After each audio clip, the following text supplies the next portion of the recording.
बिस्मिल्लाहिर्रहमानिर्रहीम। अस्सलाम वालेकुम नाज़रीन, आप यूट्यूब चैनल देख रहे हैं। मैं इमरान खान। डोनाल्ड ट्रंप का जंगबंदी के हवाले से एक मरतबा फिर बयान आ गया। एक तो डोनाल्ड ट्रंप ने नाकाबंदी की है और नाकाबंदी के ऊपर उन्होंने बहुत खर्चा भी किया है, बड़े जबरदस्त इंतजामात किए हैं। लेकिन चाइना के जहाज़ों को कैसे रोकेंगे? जो ताकतवर ममालिक है उनके जहाज़ों को, बहरी जहाज़ों को कैसे रोकेंगे? क्या ईरान के साथ दोबारा एक फुल फ्लैज जंग में जाएंगे? ये सवालात अपनी जगह पे मौजूद हैं। अमेरिका के पास बहुत सारे ऑप्शन हैं और उन्होंने सारे ऑप्शन खुले रखे हुए हैं। अगर उन्हें दुनिया की सपोर्ट मिलती है या कोई बड़ी कामयाबी मिलने की उम्मीद पैदा होती है या कोई वॉर ट्रॉफी उनके हाथ में लगती है, जैसे कि यूरेनियम उनके हाथ लग जाए, तो ऐसे काम के लिए वो रिस्क ले सकते हैं। या इस जंग को लंबा लेकर जाना हो तो वो दूर रह के जंग लड़ना चाहेंगे, वो मजीद नुकसान अपना करवाना नहीं चाहेंगे। बहरहाल डोनाल्ड ट्रंप ने जो कहा, जो उम्मीद जाहिर की, वो एक सहाफी के साथ डोनाल्ड ट्रंप की बातचीत में सामने आई है। डोनाल्ड ट्रंप ने कहा जी कि ईरान के साथ हमारी बातचीत चल रही है और अगले 2 दिन बहुत इंपॉर्टेंट है। और जो सहाफी जिन्होंने बात की डोनाल्ड ट्रंप से, उन्हें डोनाल्ड ट्रंप ने कहा कि वहां पे आपको रुकना चाहिए पाकिस्तान में। अभी ये सहाफी पाकिस्तान में, इन्होंने डोनाल्ड ट्रंप से राब्ता किया कि हो सकता है कि अगले 1-2 दिन में कोई और डेवलपमेंट हो जाए, लिहाजा आपको वहां पे पाकिस्तान में रुकना चाहिए और हम मजीद, हमारा झुकाव है ईरान की तरफ बातचीत में और ये मुमकिन है कि आपको वहां रुकना चाहिए, क्योंकि ईरान भी चाहता है कि बातचीत हो जाए। और साथ में उन्होंने कहा इसकी बड़ी वजह यह है कि field marshal is doing a great job, यानी Donald Trump field marshal Asim Munir से बहुत खुश हैं और वो ये कह रहे हैं कि field marshal is doing great job, तो आपको वहां रुकना चाहिए, 2 दिन में कोई डेवलपमेंट हो सकती है। अमेरिका को एक मरतबा फिर फेस सेविंग के लिए पाकिस्तान की जरूरत पड़ी है, क्योंकि हुकूमत जो अमेरिकी है उसने जो काम डाला है डोनाल्ड ट्रंप के कहने पे, उसका कोई इम्पैक्ट आया नहीं है। मैं आपको बताता हूँ कि इन्होंने कितना खर्चा किया है यहाँ पे एक ब्लॉकेज लगाने के लिए। अमेरिकी नाकाबंदी में कोई 10,000 मरीज इस्तेमाल हुए हैं, यानी 10,000 अमेरिकी फौजी हैं जो नाकाबंदी के लिए इस्तेमाल हो रहे हैं। 100 से ज्यादा अमेरिकी लड़ाका तैयारे, एक तैयारा बरदार बड़ा बहरी बेड़ा जो है वो इस्तेमाल हो रहा है और 12 से ज्यादा जंगी बहरी जहाज इस सारे ऑपरेशन में हिस्सा ले रहे हैं, जिस ऑपरेशन के जरिए से आपने हुर्मुज़ की बैरूनी सतहों पे अमेरिका एक ब्लॉकेज लगा रहा है। सैटेलाइट से भी मुआवनत ले रहे हैं, जबकि ड्रोन्स की बड़ी तादाद भी वहां पे मौजूद है। तो ये डोनाल्ड ट्रंप का तरीकेकार है, जिसमें डोनाल्ड ट्रंप ये चाहता है कि वो अपनी नाकाबंदी को कामयाब बनाए। लेकिन क्या ये नाकाबंदी कामयाब हो रही है? मुबैना इत्तलात के मुताबिक चाइना का एक बहरी जहाज गुजर गया वहां से, ऑयल टैंकर, और अमेरिका कुछ नहीं कर पाया। 2 जहाज जो है वो ईरान से मजीद रवाना हुए। अब उनके बारे में अभी तक कोई इत्तला नहीं आई कि अमेरिका कुछ कर पाता है या नहीं कर पाता, लेकिन ऐसा लगता है कि पाकिस्तान के अंदर ही शायद दोबारा मुज़ाकरात होंगे। हो सकता है वेन्यू तब्दील हो जाए, हो सकता है कि दोबारा मुज़ाकरात पाकिस्तान के अंदर ही हो। अगले 1 से 2 दिन में कोई ना कोई डेवलपमेंट होगी, क्योंकि अमेरिका को जब भी फेस सेविंग की जरूरत पड़ेगी तो वो इस खित्ते में पाकिस्तान को इस्तेमाल करेगा, क्योंकि पाकिस्तान के ईरान के साथ ताल्लुकात बचे हुए हैं और वो ताल्लुकात इसलिए बचे हुए हैं कि पाकिस्तान ने अमेरिका को अपने अड्डे नहीं दिए। अगर खुदा ना खास्ता इमरान खान साहब एब्सोल्युटली नॉट ना कहते और अमेरिका के पास पाकिस्तान के अड्डे होते, तो मेरी बात याद रखिएगा, आज सिचुएशन बिल्कुल मुख्तलिफ होती। तो थैंक्स टू इमरान खान जिसने अड्डे नहीं दिए और आज पाकिस्तान एक न्यूट्रल कैपेसिटी में अमेरिका और ईरान के बीच में एक मुज़ाकरात करवाने की कोशिश कर सकता है।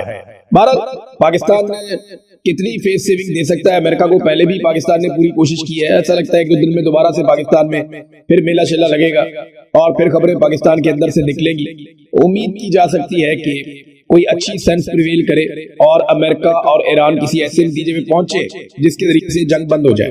लेकिन अमेरिका के जो माली मफादात है वो इतने बड़े हैं कि आप कुछ भी यकीन से कह नहीं सकते। मशरिक़ी वस्ता में कुछ ना कुछ ऐसा अलार्मिंग जरूर हो रहा है या कुछ ऐसा बहुत बड़ा होने जा रहा है जिसकी तैयारियां हो रही हैं और ये इंटरनेशनल मीडिया और कुछ जो इमेजेस हैं वो ये रिपोर्ट कर रहे हैं। कल के दिन में अमेरिकी एयरफोर्स का एक बहुत बड़ा एयरलिफ्ट ऑपरेशन हुआ है यहाँ खलीजी ममालिक में, और ये रूटीन की कार्रवाई नहीं लगती। ये ऐसा लगता है कि बहुत बड़े पैमाने के ऊपर यहाँ पे अमेरिका के अंदर आमदरफ चल रही है अमेरिकी एयरफोर्स की और उसमें कोई एयरलिफ्ट ऑपरेशन चल रहा है।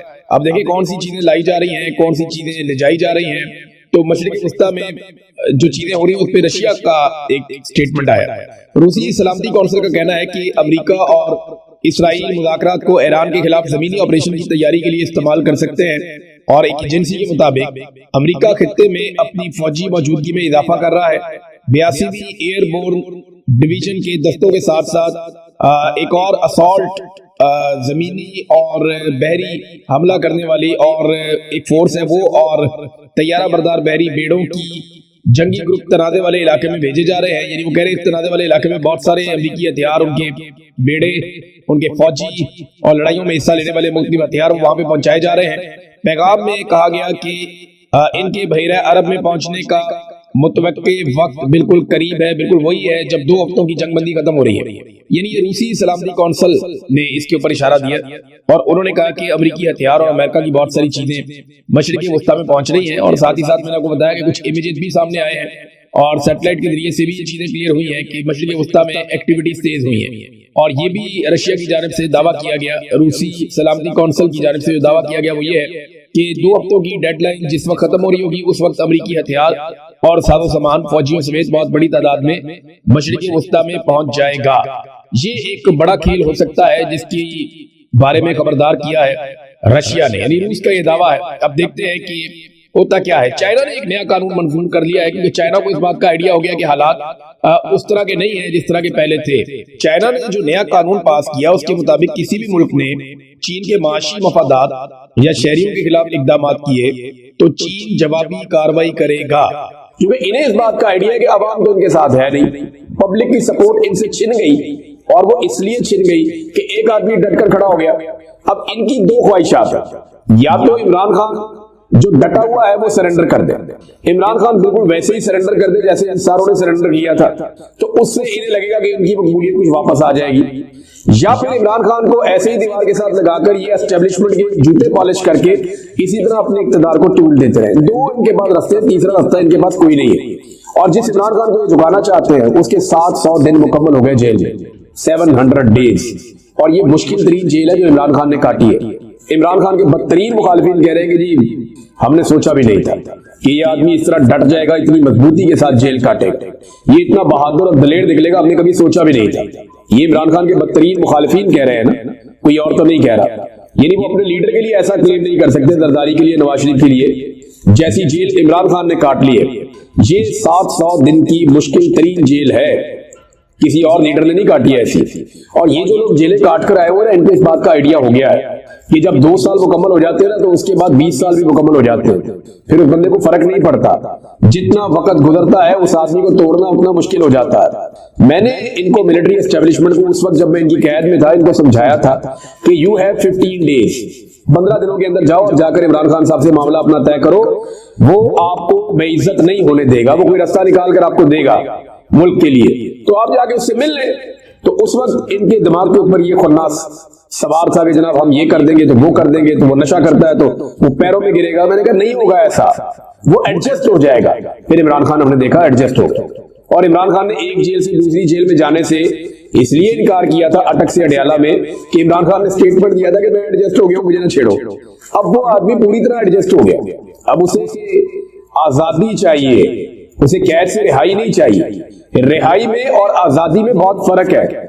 मैं जब कैद में था तो मैं अपने रब से इज्जत वाली आजादी मांगता था, रिहाई नहीं मांगता था कि मुझे आजादी के साथ बोलने की तौफीक दे। मैं आज भी बोल रहा हूं, देखे मेरे रब ने मेरा दिमाग आजाद रखा। इमरान खान को रिहाई नहीं चाहिए, इमरान खान को आजादी चाहिए, वो आजादी मांग रहा है। और वो ये कहता है कि अगर मुझे कैद रखना है तो मैं इसके लिए राजी हूं, लेकिन गुलामी में मैं नहीं रह सकता, गुलामी में नहीं रहूंगा। अब इमरान खान साहब को जेल में डालने वाले इस लेवल की जेल क्या काट सकते हैं? मैं सच बताऊं तो एस्टेब्लिशमेंट के जो करता है सारे, या जितने भी मौजूदा लोग हैं सारे डाल के भी नहीं कर सकते। ये 7 दिन की जेल ऐसी नहीं काट सकते जैसे इमरान खान साहब ने 700 दिन की काट ली है। अभी भी होश के नाखून ले, इमरान खान से जाकर माफी मांगे। और नाज़रीन, जो नवाज शरीफ के बारे में दावा किया जाता था, मैं एक स्टेटमेंट अभी देख रहा था नवाज शरीफ का दोबारा, 2022 में मरियम नवाज ने स्टेटमेंट दिया जब पेट्रोल 150 रुपए लीटर था, तो मरियम ने कहा पेट्रोल और डीजल की कीमतों पर नवाज शरीफ का दिल खून के आंसू रोता है। फिटे मुंह भाई, अब नवाज शरीफ का दिल नहीं रोता 350 रुपए लीटर पे, उस वक्त नवाज शरीफ का दिल खून के आंसू होता था, अब नवाज शरीफ का दिल खून के आंसू नहीं होता। ये इतनी नालायक औलाद है, इन्होंने अपने बाप की सियासत तबाह बर्बाद करके रख दी। यानी अगर आप लोग चीजें सस्ती करने के दावों और वादों के साथ इक्तदार में आए थे तो फिर चीजें सस्ती कर देते, और अगर लोग आपके इक्तदार को नहीं मान रहे थे तो फिर आप नए इलेक्शन में चले जाते। ये जो इन्होंने तजर्बा किया ना कि हमने हर हाल में इक्तदार में रहना है क्योंकि हमने अपने करप्शन केसेस खत्म करने, हमने जूते पॉलिश करने और हमने इमरान खान को दीवार के साथ लगाना है, वरना वो हमारी करप्शन का पैसा हमारे पेटों में से निकालेगा। ये फैसला करके ये लोग फंस गए। इन्होंने अपनी सियासत तबाह कर दी। انہوں نے لوگوں کو بیوقوف بنایا، اب لوگ انہیں بیوقوف بنا رہے ہیں۔ ذرا یہ ایک آپ خبر دیکھیں کتنی انٹرسٹنگ ہے، مریم نواز کو کیسے ماموں بنایا گیا یا کیسے اس کو گول چکر میں گھمایا گیا کہ 3 ارب سے نیچے چلے گئے، اور یہ تباہی پھیری پی ایم ایل این نے اور پیپلز پارٹی نے، پی ڈی ایم کی سرکار نے مل کر پاکستان کی چلتی ہوئی معیشت کو برباد کیا۔ تو عمران خان ڈیفالٹ نہیں کر رہا تھا، عمران خان نے ملک سنبھالا ہوا تھا۔ جب یہ ملک کے حکمران بنے تو 1 سال کے اندر انہوں نے پاکستان کو ڈیفالٹ میں پہنچا دیا، بیڑا غرق کر دیا۔ خواجہ آصف نے یہ کہہ دیا کہ پاکستان ڈیفالٹ ہو نہیں رہا، پاکستان ڈیفالٹ ہو چکا ہے۔ انہوں نے تسلیم کر دیا سارا، انہوں نے ہار مان لی تھی۔ لیکن اس کے بعد کیا ہوا؟ اس کے بعد یہ ہوا کہ انہوں نے وہ سارا بوجھ شفٹ کر دیا عوام کے اوپر۔